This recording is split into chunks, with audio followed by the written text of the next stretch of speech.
থেকে প্রায় 16 বছর আগে রাজু তার স্কুল জীবনের প্রথম পা রেখেছিল। আর আজ 16 বছর পর স্নাতক ডিগ্রি শেষ করে রাজু আবারও পা রাখতে চলেছে বাস্তবের এক কঠিন দুনিয়ায়, বেকারত্বের দুনিয়ায়। দেশে বাড়ল বেকারত্বের হার। দেশে বেকারত্বের হার বাড়ছে। মানুষের বেকারত্ব বেশি হয়ে গেছে, চাকরির চান্সটা এখন খুব কম হয়ে যাচ্ছে। আর এই দুনিয়ার কঠিন বাস্তবতা যে শুধুমাত্র রাজু একা ফেস করতে চলেছে তা কিন্তু নয়। এই সমস্যার ভুক্তভোগী আমার আপনার মতো লক্ষ লক্ষ শিক্ষিত বেকার। আমরা টিফিন টাইমে স্কুলে আড্ডা দেওয়ার সময় বন্ধুদের সাথে মজার ছলে বলতাম আমি বড় হয়ে অফিসার হব, কেউ বা বলতো আমি ডাক্তার হব, কেউ বা বলতো আমি ইঞ্জিনিয়ার হব। গরিব ঘরের সেই বাবা নিজে একবেলা না খেয়ে কঠোর পরিশ্রম করে অনেক স্বপ্ন নিয়ে ছেলেকে পড়াশোনা করতে পাঠায়। ছেলেটা আমার লেখাপড়া শেষ করে মস্ত বড় অফিসার হবে, তারপর আমাকে আর কষ্ট করতে হবে না। কিন্তু বর্তমান সময়ের বাস্তব চিত্রটা একেবারে উল্টো। স্কুল জীবনের 12টা বছর লেখাপড়া করতে হয়, তারপর কলেজে আরো 3টা বছর, মোট 15 থেকে 16টা বছর পড়াশোনার জন্য ব্যয় করার পরও 15 থেকে 16,000 টাকার চাকরি জোগাড় করাটাও যেন জীবন যুদ্ধে জয়ী হওয়ার মতোই একটা ব্যাপার। কিন্তু এমনটা তো হওয়ার কথা ছিল না। মনে পড়ে ছোটবেলায় আমরা পড়েছিলাম লেখাপড়া করে যে গাড়ি ঘোড়া চড়ে সে, কিন্তু গাড়ি ঘোড়া চড়তে গেলেও তো টাকা লাগে, আর সেই টাকা রোজগারের উপায় নিয়ে আমাদের তো কখনো পড়ানোই হয়নি। লেখাপড়া করে যে অনাহারে মরিস। আমাদের জীবনের সেই মূল্যবান সময়টা আমরা শুধু সাহিত্য আর ইতিহাসের কে কোথায় যুদ্ধ করেছিল, কে কোথায় মারা গিয়েছিল, কার জন্ম কত সালে, কার বাবার নাম কি ছিল, এসব মুখস্থ করেই গেলাম। পাশাপাশি অঙ্কের সেই সূত্র square minus 2ab plus b square, বাস্তবে এই সব কিছু আপনার জীবনে কখনো কোনো কাজেই আসবে না। a प्लस बी का whole square is equal to a square plus b square plus 2ab। इसका रियल लाइफ में क्या यूज है किसी को नहीं पता। অবশ্যই ইতিহাস, সাহিত্য, সংস্কৃতি জানাটা জরুরি। এগুলো মানুষকে পরিপূর্ণ করে তোলে, পাশাপাশি বাস্তবমুখী শিক্ষার আরো বেশি দরকার। আর বাস্তবতা হলো ইতিহাস আর সাহিত্য মুখস্থ করে লক্ষ লক্ষ শিক্ষিত বেকার রাস্তা রাস্তায় ঘুরছে, কিন্তু চাকরি পাচ্ছে না। আর এখানে এটিএম শামসুজ্জামানের বাবা হয়ে ছেলেকে দেওয়ার সেই উপদেশটা হয়তোবা আপনারও সঠিক মনে হবে। স্কুলে যাইতাছো বাবা, তোমার স্কুলে পাঠাইবার আমার একটাই কারণ, লেখাপড়া শিক্ষা। আমার এই ব্যাগ ভইরার টাকাই না দিবা পারবা তো বাবা? না, আমার এই বইতে লেখা আছে টাকা পয়সার উপর কোনো লোভ করতে নেই। সিনা ফেল, এই বই পড়লে তুই ফকির হইয়া যাবি। শিক্ষিত বেকার, স্বপ্নের সরকারি চাকরি, স্কিল গ্যাপের সমস্যা, চাকরি দুর্নীতি, আদিম যুগের এডুকেশন সিস্টেম, এই নিয়ে আমাদের আজকের ডকুমেন্টারি।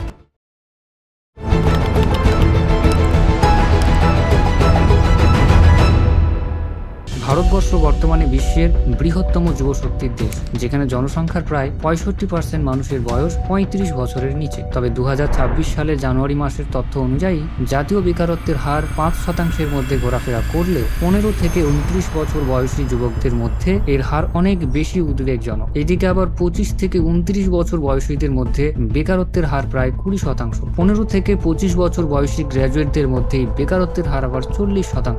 বর্তমান ভারতে যত বেশি শিক্ষাগত যোগ্যতা, বেকার হওয়ার ঝুঁকি যেন ততটাই বেশি হয়ে দাঁড়িয়েছে। बहुत संघर्ष से पढ़ा, ट्यूशन पढ़ा के मैं 2012 से ट्यूशन पढ़ा के अभी तक मैं पढ़ाई किया हूँ और मैं कुछ भी हासिल नहीं कर पाया। আইএলও এবং ইনস্টিটিউট অফ হিউম্যান ডেভেলপমেন্টের 2024 সালের রিপোর্ট অনুযায়ী মোট বেকারদের মধ্যে প্রায় 83% হলো তরুণ প্রজন্ম, এবং তাদের বড় একটি অংশ আবার উচ্চশিক্ষিত।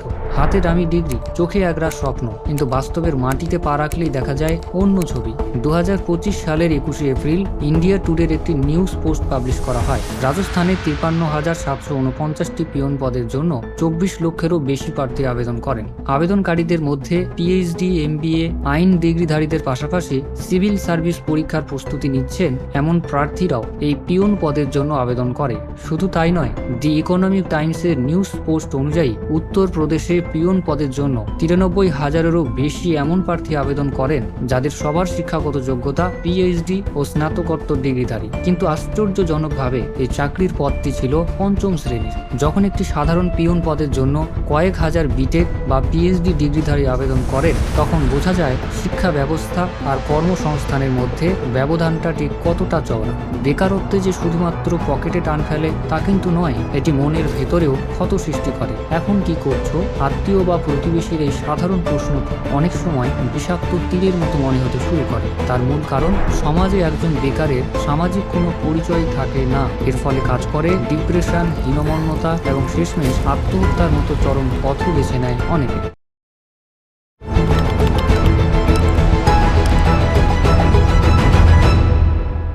ভারতে স্বপ্নের সরকারি চাকরি আজও লাখো যুবকের সবচেয়ে বড় আকাঙ্ক্ষা, কিন্তু বাস্তবে এই সরকারি চাকরি পাওয়া আগের যে কোনো সময়ের চেয়ে কঠিন হয়ে গেছে। ভারতীয় মধ্যবিত্ত ও নিম্ন মধ্যবিত্ত পরিবারে এখনও সরকারি চাকরি মানে আজীবন নিরাপত্তা, স্থায়ী বেতন আর সামাজিক সম্মান। বাবা মা থেকে শুরু করে টিউশন স্যার সবাই মিলে ছেলে মেয়েদের মনের মধ্যে ছোটবেলা থেকেই স্বপ্ন বসিয়ে দেয়। সমাজে সরকারি চাকরি পরিচয় এখনো বিবাহ, সামাজিক মর্যাদা, এমনকি পরিবারের সিদ্ধান্ত গ্রহণের ক্ষেত্রেও একটা আলাদা গুরুত্ব পায়।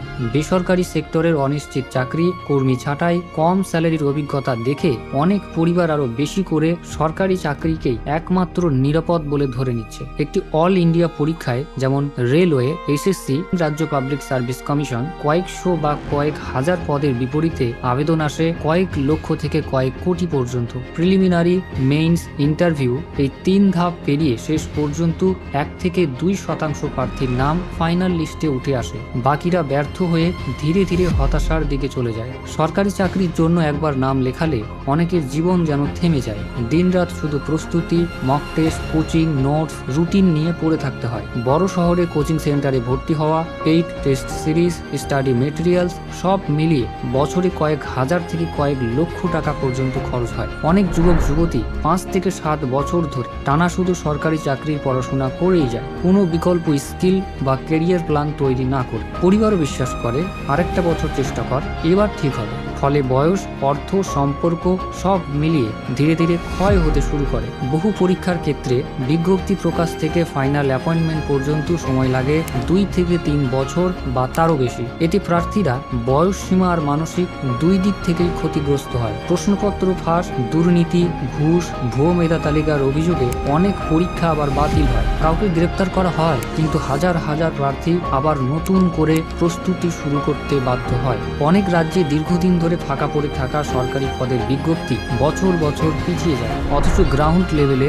স্কুল, হাসপাতাল, অফিসে কর্মীর অভাব স্পষ্ট। একটা সরকারি চাকরি না পাওয়ার কষ্ট ধীরে ধীরে অনেকের আত্মসম্মান আর মানসিক স্বাস্থ্যে সরাসরি আঘাত করে।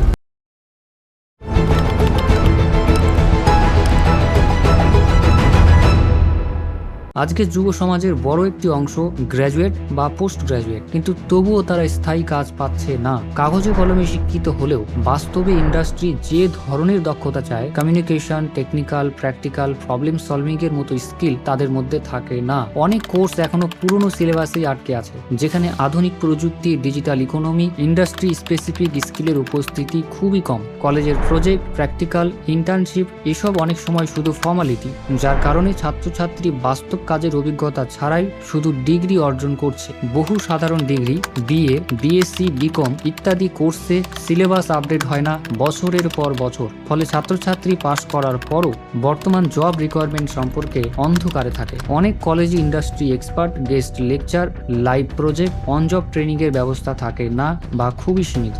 এর ফলে ছাত্রছাত্রীরা মাথায় তত্ত্ব নিয়ে পাশ করে, কিন্তু হাতের কাজে প্র্যাকটিক্যাল এক্সিকিউশনে পিছিয়ে থাকে। অনেক সময় সমস্যাটা শুধু টেকনিক্যাল স্কিলে নয়, বরং সফট স্কিল, যা কোনো ইন্টারভিউ বা অফিস কালচারে টিকে থাকতে অত্যন্ত জরুরি। শিক্ষিত প্রার্থীরা জ্ঞানে ভালো হলেও কথা বলায়, টিমে কাজ করতে, প্রেজেন্টেশনে বা সমস্যা সমাধানে পিছিয়ে পড়ে। ইংরেজি বা কোনো নির্দিষ্ট ভাষায় নিজেকে পরিষ্কারভাবে প্রকাশ করতে না পারা, কনফিডেন্সের অভাব, কিভাবে ইন্টারভিউ দিতে হয় সেই সম্বন্ধে কোনো জ্ঞান না থাকা, এসব কারণে অনেকেই বারবার বাদ পড়ে যায়। Digital economy, automation, AI, data driven industry সব মিলিয়ে কাজের ধরন প্রতিদিন পাল্টাচ্ছে, কিন্তু শিক্ষা ব্যবস্থা সেই গতিতে বদলাতে না পারায় শিক্ষিত যুবক যুবতী দ্রুত গতিতে আউটডেটেড হয়ে পড়ছে। অনেকেই computer, coding, digital marketing, data analysis, design, video editing ইত্যাদিতে দক্ষ না থাকার কারণে ভালো সুযোগ পাচ্ছে না। নতুন নতুন জব রোল যেমন data analyst, product manager, UI UX designer, cyber security expert সম্পর্কে ধারণাই নেই অনেকের। ফলে তারা শুধু ট্র্যাডিশনাল চাকরির জন্য বছরের পর বছর ধরে অপেক্ষা করে।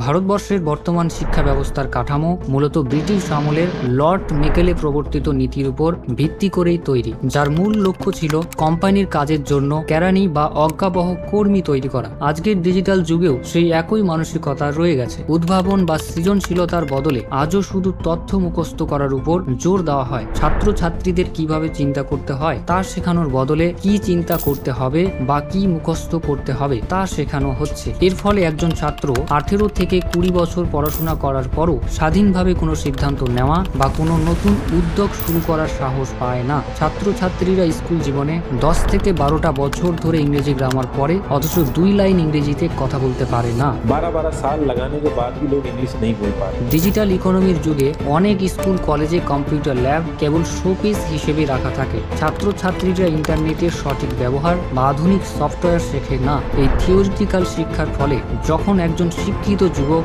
ইন্টারভিউ দিতে যায়, তখন কোম্পানিগুলো তাকে অদক্ষ বলে ফিরিয়ে দেয়। ছাত্রছাত্রীরা শেখে কেবল পরীক্ষায় উগরে দেওয়ার জন্য, জানার বা বোঝার জন্য নয়। উচ্চ নম্বর পাওয়া সত্ত্বেও অনেক সময় বেসিক নলেজ বা কনসেপ্ট পরিষ্কার না থাকায় বড় মাপের প্রতিযোগিতামূলক পরীক্ষায় তারা ব্যর্থ হয়। উন্নত দেশগুলোতে কারিগরি শিক্ষাকে অনেক বেশি গুরুত্ব দেওয়া হলেও আমাদের দেশে আজও ভোকেশনাল ট্রেনিং বা হাতের কাজকে ছোট করে দেখা হয়। সমাজে আজও ধারণা আছে যে পড়াশোনায় ভালো না হলেই কেবল আইটিআই বা ভোকেশনাল কোর্সে ভর্তি হতে হয়। এই ভ্রান্ত ধারণার কারণে সবাই বিএ বা এমএ ডিগ্রির পিছনে ছুটছে। এর ফলে একদিকে যেমন উচ্চশিক্ষিত বেকারের সংখ্যা বাড়ছে, অন্যদিকে ছোট বড় শিল্পে প্রয়োজনীয় কর্মীর অভাবে কাজের সুযোগ নষ্ট হচ্ছে। ইন্টারনেটের মাধ্যমে সারা পৃথিবী যখন গ্লোবাল ভিলেজে পরিণত হয়েছে, আমাদের শিক্ষা ব্যবস্থা তখনও আঞ্চলিক গণ্ডির বাইরে চিন্তা করতে শেখাচ্ছে না।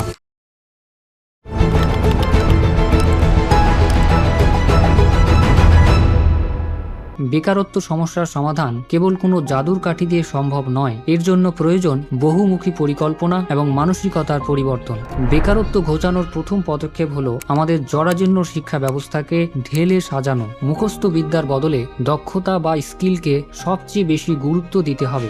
স্কুল স্তর থেকেই কারিগরি ও বৃত্তিমূলক পরীক্ষা বাধ্যতামূলক করতে হবে, যাতে একজন ছাত্র ডিগ্রি পাওয়ার আগেই কোনো না কোনো কাজে পারদর্শী হয়ে ওঠে। ইন্ডাস্ট্রি ও একাডেমির মধ্যে সেতু বন্ধন তৈরি করতে হবে, অর্থাৎ বাজারে যে কাজের চাহিদা আছে ছাত্রছাত্রীদের সেই বিষয়গুলোই পড়াতে হবে। সবাইকে কেবল চাকরি প্রার্থী না হয়ে চাকরি দাতা হওয়ার পথে উৎসাহ করতে হবে। ছোট ও মাঝারি শিল্প, এমএসএমই এবং স্টার্টআপের বিকাশই পারে বিপুল কর্মসংস্থান তৈরি করতে।